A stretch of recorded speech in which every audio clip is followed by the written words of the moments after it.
this example, Liz is a 40-year-old, lives in New York City. She has $25 million, including a lot of it's in her stock in her company.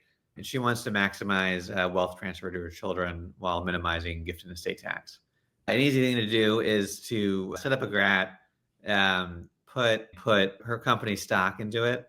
And so in this example, she puts $10 million of her company stock into a series of 2-year rolling GRATs.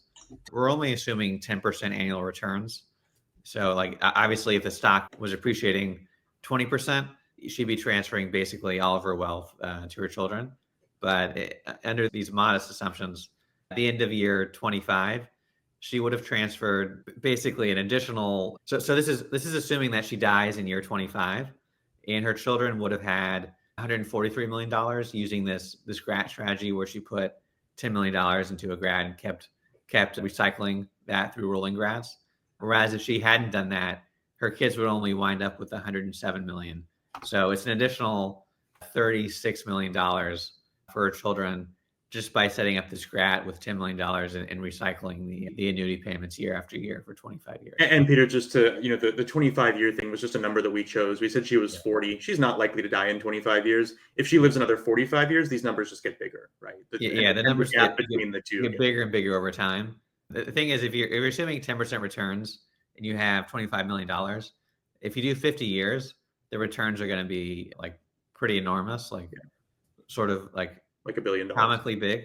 Yeah. So that's why we chose 25. But it's comically big, but also this is not an uncommon posture for our clients and for people who use GRATs, right? Putting 10 million of stock into a GRAT and just seeing what happens for a family like this could make a ton of sense, and we see it all the time. Yeah. And so, although Valor is young and hasn't seen a 25-year GRAT yet, I expect that we have a substantial number of $100-200 million GRATs, if not more. Yeah. So to give you the numbers, at year 50, this would transfer an additional $480 million to her kids. An additional $480 million. That's on top versus of if she hadn't done anything. Yeah. That's right. So we're talking about both the absolute numbers and, really importantly, the difference here, right? Spending a couple $1,000s a year running a GRAT, the total cost for this would have been somewhere in the range of like $60,000 over 25 years, and she'd be saving $36 million. If she spends $100,000 over 50 years and her heirs end up with $400 million extra dollars post-tax, I think we'd call that a win. Yeah. So we're just about at time.